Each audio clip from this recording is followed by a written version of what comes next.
निश्चित तौर पर उत्तर प्रदेश में आपको बहुत बड़ा परिवर्तन जो कभी कोई सोच नहीं सकता, कांग्रेस का जो खोया हुआ वोट बैंक है उसको वापस लाने का मेरा प्रयास रहेगा।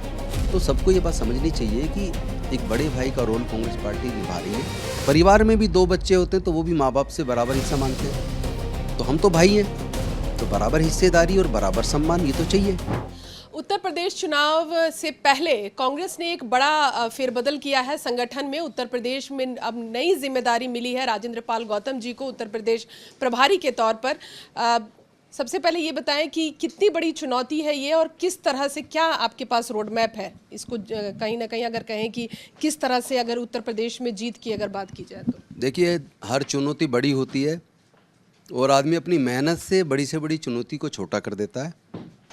जो कांग्रेस पार्टी ने, शीर्ष नेतृत्व ने मेरे ऊपर भरोसा किया, इसके लिए मैं आदरणीय खड़गे जी को धन्यवाद करता हूँ, राहुल गांधी जी को धन्यवाद करता हूँ, प्रियंका जी को, सोनिया जी को, वेणुगोपाल जी को धन्यवाद करता हूँ और पूरे शीर्ष नेतृत्व को धन्यवाद करता हूँ और उनको आश्वस्त करता हूँ कि आपने जो भरोसा मेरे ऊपर रखा है वो मैं पूरी तरीके से उस आपके भरोसे पे खड़ा उतरूँगा और निश्चित तौर पर उत्तर प्रदेश में आपको बहुत बड़ा परिवर्तन जो कभी कोई सोच नहीं सकता, कांग्रेस का जो खोया हुआ वोट बैंक है उसको वापस लाने का मेरा प्रयास रहेगा और बहुत जल्द 1 से 1.5 महीने में पूरे यूपी का संगठन ऊपर से लेके नीचे तक उसको बनानी मेरी प्राथमिकता है और उत्तर प्रदेश के हर ज़िले में निचले स्तर तक जहाँ तक संभव होगा इस बीच वहाँ मैं जाऊँगा, पूरे डिसिप्लिन तरीके से पूरा कैडर खड़ा करके और कार्यकर्ताओं को बाकायदा कैडर ट्रेनिंग देके, क्योंकि मैं खुद कैडर देता हूँ, मैंने खुद बचपन में से कैडर लिए हैं,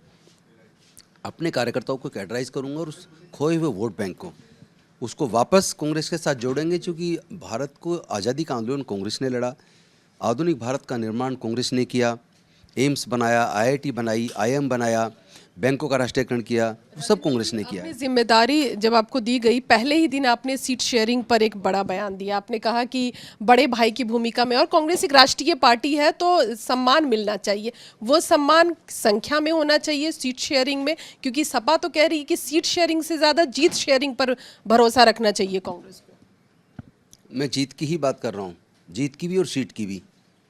और ये मुझे लगता है कि हमारे घटक दल हैं इंडिया गठबंधन के, वो भी इस महत्व को समझ रहे हैं कि जिस तरीके से भारतीय जनता पार्टी पूरे सिस्टम पे कब्जा कर चुकी है और या तो पार्टी सरेंडर होकर उनके साथ जा रही है एनडीए में, जो नहीं जा रही है, जो जनता उनको जिताती है तो वो लोग फिर वैसे बिक जा रहे हैं, सांसद विधायक बिक रहे हैं, पूरी की पूरी पार्टी चुरा रहे हैं। तो सबको ये बात समझनी चाहिए कि एक बड़े भाई का रोल कांग्रेस पार्टी निभा रही है। कांग्रेस पार्टी ने ही आज़ादी का आंदोलन लड़ा और फिर से एक आज़ादी के आंदोलन की लड़ाई है। तो आदरणीय राहुल गांधी जी, खड़गे जी के नेतृत्व में, सोनिया जी के नेतृत्व में हम इस लड़ाई को लड़ रहे हैं। तो आप बराबर, परिवार में भी 2 बच्चे होते हैं तो वो भी माँ बाप से बराबर हिस्सा मांगते हैं, तो हम तो भाई हैं, तो बराबर हिस्सेदारी और बराबर सम्मान ये तो चाहिए। लेकिन लोकसभा चुनाव की बात करें तो 80 सीटों में से 17 सीटों पर ही आप लोग चुनाव लड़े थे, तो उस हिसाब से लगभग 100 सीटों पर फिट बैठता है ऐसा 2024 की बात कर रहे हैं, मैं 2026 की बात कर रहा हूँ। इस 2 साल में कांग्रेस पार्टी ने कितना मेहनत की है, कितना संगठन सृजन किया है, ज़मीन तक कार्यकर्ताओं को तैयार किया, कैडर कैंप्स चल रहे हैं और फिर पूरे देश में संसद के अंदर भी, संसद के बाहर भी कौन है जो इनके खिलाफ लड़ रहा है। जितने एग्ज़ाम लीक हो रहे हैं, जो नीट का जो पेपर लीक हुआ, कितने बच्चे मर गए, इनकी लड़ाई को कौन लड़ रहा है? कांग्रेस पार्टी लड़ रही है। पूरे देश के अंदर आप जाके देखिए, एनएसयूआई, यूथ कांग्रेस और तमाम कांग्रेस पार्टी के नेता सब सड़क पे हैं। तो अब देश की बचाने की लड़ाई को हम लड़ रहे हैं तो उत्तर प्रदेश को भी जीते बिना तो छोड़ने वाले नहीं है। देश का दौरा कब आपका शुरू हो रहा है और क्या प्लान? बुधवार से शुरू है, बुधवार को यहाँ से हम लोग निकलेंगे, बाई रोड निकलेंगे और बहुत बड़ी मात्रा में सारे कार्यकर्ता साथ जाएंगे और उत्तर प्रदेश में 5 बजे के आसपास हम लोग लखनऊ पहुंचेंगे और लखनऊ कार्यालय पे सारे वरिष्ठ नेताओं के साथ भी चर्चा करेंगे, कार्यकर्ताओं को संबोधन देके उनको पूरी तरीके से एनर्जाइज करके फील्ड में उतार देंगे और गांव-गांव तक का संगठन, बूथ स्तर तक का संगठन हमको बहुत तेज़ गति से पूरा करना है और साथ ही साथ जल्दी से जल्दी हमें अपना घोषणा पत्र तैयार करना है। कोशिश करेंगे जनता से बात करके उनको मुद्दों को संकलित करते हुए 1 महीने के अंदर हमारा घोषणा पत्र सामने आए। एक अंतिम सवाल है आपसे, क्या सीट शेयरिंग अगर समाजवादी पार्टी के साथ संतोषजनक अगर नहीं रह पाया तो क्या कुछ और भी विकल्प कांग्रेस देखती रहेगी इस चुनाव में? देखिए, कुछ चीज़ें ऐसी हैं जो हमारे शीर्ष नेतृत्व को तय करनी है। तो मैं अभी इतना अधिकृत नहीं हूँ, अभी मैंने जिम्मेदारी ली, अभी तो मैं गया भी नहीं हूँ। मैं एकदम से ये नहीं कह सकता है कि तब क्या निर्णय लिया जाएगा। मैं ये कह सकता हूँ इंडिया गठबंधन मजबूत हो रहा है और हम सब लोग मिल के मजबूती के साथ उत्तर प्रदेश जीतने वाले हैं, क्योंकि उत्तर प्रदेश की सरकार ने पुलिस को हत्यारा बना दिया है।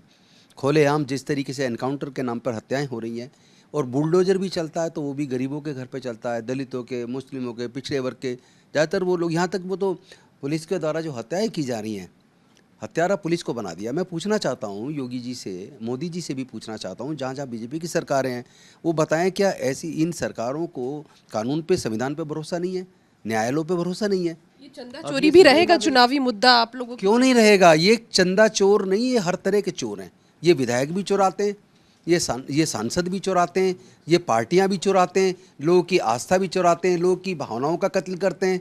और जिस तरीके से इस मंदिर के बनने से पहले जो मंडल के खिलाफ कमंडल यात्रा निकली, उसमें जो चंदा इकट्ठा हुआ उसका आज तक पता नहीं है। फिर मंदिर के निर्माण के लिए बताते हैं हम तो मीडिया के से ही पता लगा 1400 करोड़ का चंदा इकट्ठा, उसका आज तक पता नहीं है। और ये भी मीडिया से पता लगा कि उन्होंने एक बयान दिया, जो चीफ सेक्रेटरी चीफ इंजीनियर जिनकी देखरेख में, वर्मा जी, जिनकी देखरेख में मंदिर निर्माण शुरू हुआ, कि 40% तो कमीशन देना पड़ता था मंदिर निर्माण में भी। यानी मंदिर आस्था का किस हद तक कत्ल इन्होंने किया है। भगवान राम के नाम पे चंदा इकट्ठा कर रहे हैं और मंदिर के बनाने में कमीशन 40% खा रहे हैं, और फिर जब चढ़ावा चढ़ रहा बनने के बाद तो उसमें चंदा चोरी हो रहा है। इन्होंने धर्म को धंधा बना दिया, राजनीति के लिए धर्म को इस्तेमाल करते हैं। इनकी कोई आस्था ना भगवान राम में है, ना किसी धर्म में है। इनका सारी आस्था केवल सत्ता कब्जाने में है। इनका पूरा ध्यान और पूरी ताकत दूसरी पार्टियों को तोड़ने में, विधायक सांसद खरीदने में, पार्टियों को डराने में, संस्थाओं का इस्तेमाल विपक्ष के खिलाफ करने में, चाहे वो ईडी हो, सीबीआई हो, तमाम जांच एजेंसी, इलेक्शन कमीशन, ऐसा लगता है जैसे बीजेपी के लिए काम कर रहा हो। और तो और इन्होंने तो सुप्रीम कोर्ट, हाई कोर्ट के जजेज और ब्यूरोक्रेट्स तक को भी मुझे लगता है डरा दिया है, क्योंकि उनके जजमेंट्स में, उनके निर्णयों में न्याय नज़र नहीं आता। ऐसा लगता है जैसे दबाव में काम कर रहे हैं। धन्यवाद। रंजीता झा, टाइम्स नाउ नव भारत, दिल्ली। निश्चित तौर पर उत्तर प्रदेश में आपको बहुत बड़ा परिवर्तन, जो कभी कोई सोच नहीं सकता, कांग्रेस का जो खोया हुआ वोट बैंक है उसको वापस लाने का मेरा प्रयास रहेगा। तो सबको ये बात समझनी चाहिए कि एक बड़े भाई का रोल कांग्रेस पार्टी निभा रही है। परिवार में भी 2 बच्चे होते हैं तो वो भी माँ बाप से बराबर हिस्सा मांगते हैं, तो हम तो भाई हैं, तो बराबर हिस्सेदारी और बराबर सम्मान ये तो चाहिए। खबरों की रणभूमि में यहाँ शोर नहीं, सोच लड़ती है, जहां शब्द नहीं, फैक्ट्स वार करते हैं, और हर सवाल खोलता है सच की नई परत।